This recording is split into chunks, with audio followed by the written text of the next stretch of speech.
Monster Hunter Wilds is still a few weeks off, launching on February 28th for Xbox Series X and S, PS5, and PC.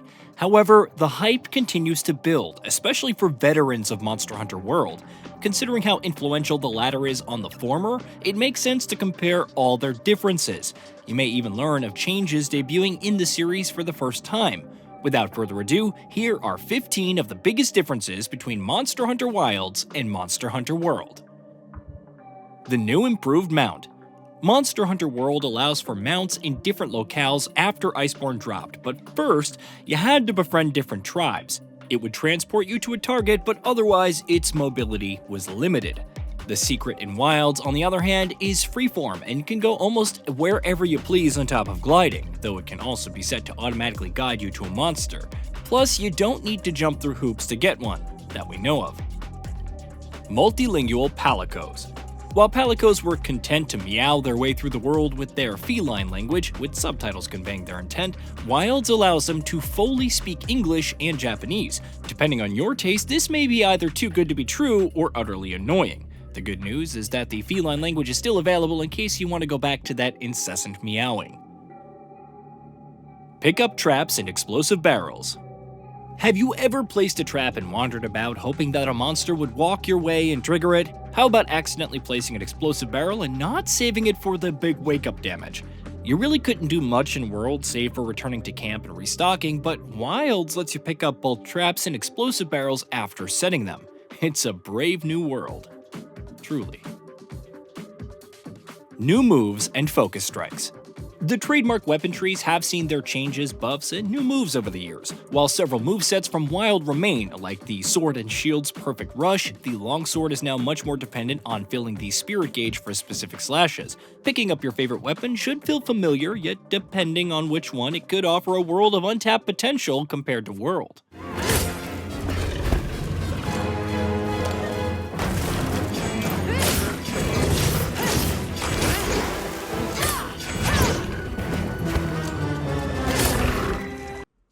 Tenderizing versus focus strikes.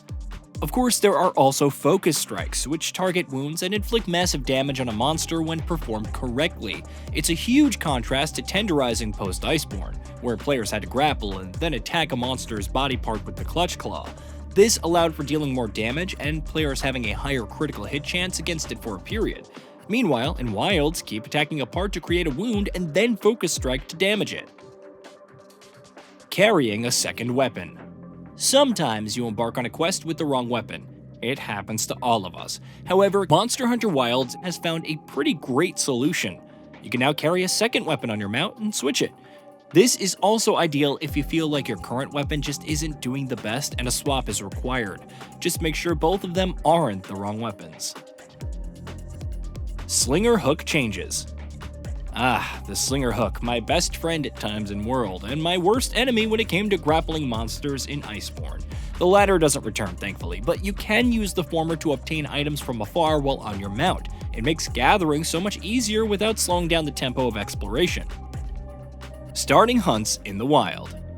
Gone are the days when you had to continuously return to base or even camp, in the case of the Guiding Lands, to turn in quests and take on more. Now you can start a hunt upon attacking a monster, with the related quests popping up, though mission boards and accepting quests from the handler are still a thing.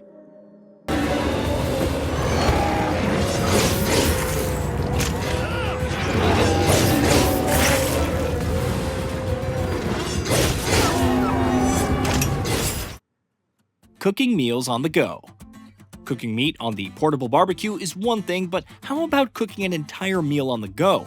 Wilds allows for it. Best of all, you'll receive rations from the ingredient center, which can be used as whatever ingredients you want. It's still possible to cook meals in camps, but there are also feasts that are initiated when venturing to new villages, which are more dramatic than anything but still incredible to behold. NPC Hunters. Monster Hunter Rise features this, but Wilds is going a step further, allowing players to summon an entire team to help out. How beneficial they'll be without wyvern riding to supplant the damage remains to be seen, but if you never play online, it could be the closest to having other hunters helping out. Monster corpses. After slaying a monster in World, its corpse would eventually turn transparent and disappear after carving. Thank goodness for current-gen hardware, because after carving them up, the corpse will remain and slowly decompose until there are bones left. It's the little things, but they add so much more to the immersion. More radial menus.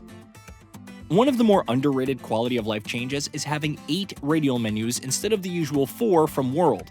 This means even more customization for items, ammo, emotes, traps, etc. It's even possible to customize the number of slots for each, keeping things more manageable. Dynamic weather. When venturing out for hunts in World, you could arrive in stormy weather and rain, which was neat and whatnot, but in Wilds, the weather will actually transform the locale in question.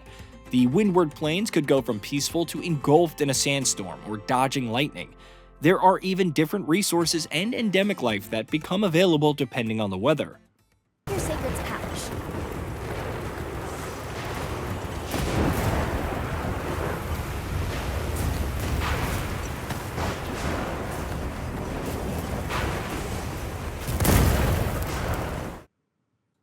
Underwater exploration. Water combat is sadly not returning, but it's now possible to freely explore underwater and even gather materials. Compare this to Monster Hunter World, which used underwater swimming sections as transitions in areas rather than providing full freedom. And who knows, maybe this could herald the return of underwater monsters and combat in a future expansion for Wilds. Monsters with higher health and flinch values. One of the more interesting changes in Wilds is that its monsters have higher health and flinch values compared to those in World.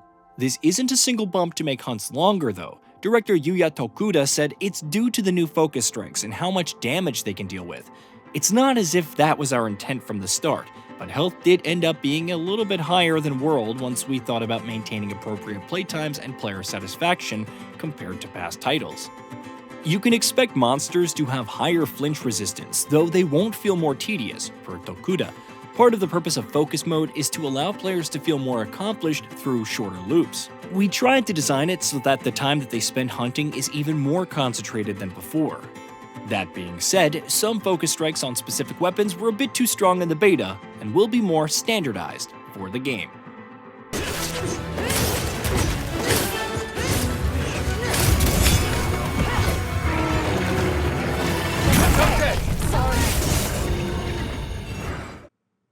Hey, did you know that we at Gaming Bolt upload new videos every day? Stick around, drop a like, subscribe, and hit that bell. And let us know what kind of content you'd like to see in the future with a comment below.